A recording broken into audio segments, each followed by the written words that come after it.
Since the age of 15, I've owned my own business with my dad, and I've been an entrepreneur ever since. Working with my dad, I've seen firsthand how my generation, Gen Z, is going to click and clash with the other generations. 3 years ago, my dad, a classic Gen Xer, and I got into one of the biggest fights in our business. It was around the first meeting with who has become one of our biggest clients. I landed us the meeting, I prepared all the materials, I answered all of the client's questions, and I even beat my dad to the meeting. So what was this fight about?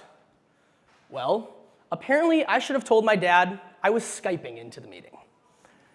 My dad explained to me that as a Gen Xer, he would have never risked a technology not working and ruining our chances to make a dynamic first impression. Fair point, until I explained to him that in my eyes, as a Gen Zer, I was at that meeting. In today's world, you can shop in a store or buy something online. You can write somebody a handwritten note or DM them on Instagram. You can show up at the office or log in from home. The question has always been, what is better, physical or digital? Well, I'm here to tell you that for my generation, Gen Z, we see no difference. We now live in what I call the Phigital World, where for every physical element, there's a digital equivalent, where the line between the two worlds has not just been blurred, it's been completely eliminated. Now, it's important to understand that this elimination between the two worlds happened during my generation's formative years, the time in which your generational personality is crafted. That's the theory behind generational differences. Each generation experiences unique events and conditions during their formative years and therefore adapt a unique lens at which they look at the world. I'll give you an example. If you ask a baby boomer what their earliest memory of space exploration is, they'll tell you they remember NASA landing on the moon. These government agencies were exciting and anything was possible.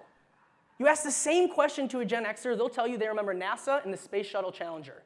No longer were these government agencies incredible, they were cutting corners and even wasting money. Now you ask my generation what our earliest memory of space exploration is, NASA's not even in the answer. We've only seen space exploration happen with independent businesses like SpaceX. So who is my generation? If you haven't heard a lot about Gen Z, I'm not surprised, as it seems everyone is so focused on millennials and is unaware that there's a new generation showing up, let alone one that is so drastically different. Gen Z is here. We were born between the years 1995 and 2012. The leading edge is already 23. We are 78 million strong, and we make up 26% of the US population. We can't treat my generation like millennials or the other generations because it will backfire, because business leaders will not be ready when traits like Phigital show up in the workplace. Ask a Gen Xer boss, I was not at that meeting. Ask a Gen Zer, I was there. First, Phigital is going to change the way we work. When it comes to technology, growing up in the Phigital world as a Gen Zer, it takes a lot to get you excited. Other generations tend to get very excited about new technology showing up in the workplace, but of course they do.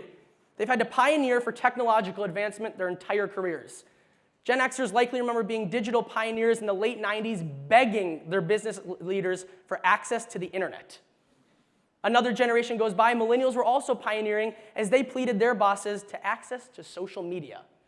In 2009, it was reported that 54% of US companies had banned access to social media. Now look at my generation.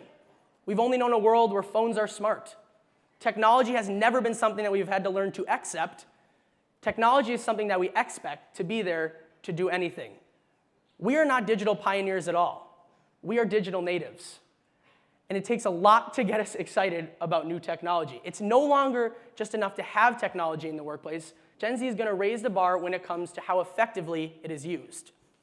Now, more than just raising the bar, Phigital, when it enters the workplace, is going to redefine space. For Gen Z, you are truly going to have to explain to us what the office really is. Is it a physical space with walls, cubicles, and inspirational messages written on those walls? Or is it where the closest Wi-Fi connection is so you can log on and log in? For Gen Z, work is no longer a place at all. Now, more than redefining space, Phigital is going to redefine pace. The argument of how to balance your work and personal life is a topic that never seems to go away. Baby boomers, Xers, and millennials have continuously fought to figure out the best way to do this. Now, the most widely accepted model is the idea of work-life balance. This idea suggests that from 9 to 5 you work, and the rest of your time is dedicated to your personal life. Well, sometimes work or life comes on too strong, and then we all have to learn how to balance it all.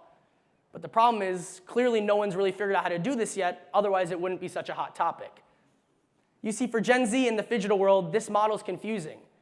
Because remember, work has no specific time, or work has no specific place, so why should it have such a specific time?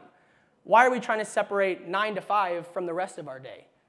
In the Phigital world, we know that work and life both happen 24 hours a day, 7 days a week. You should be able to step away from your job responsibilities in the middle of the day without feeling guilty, because chances are you'll be logging on from home later that night. Now, as I talk to you about raising the bar with technology and redefining space and pace, I hope you get excited. Now, I can't deny, sure, change is scary, but I believe that every young generation likes to shake up the workplace, and that's not such a bad thing. The problem is that when a new generation shows up in the workplace with new ideas or new concepts, we go right to the place of judging them and even worse, stereotyping them. We try to figure out who's right, who's wrong, who's better, or who's worse. I encourage you instead to embrace Gen Z and what we have to offer. Thank you.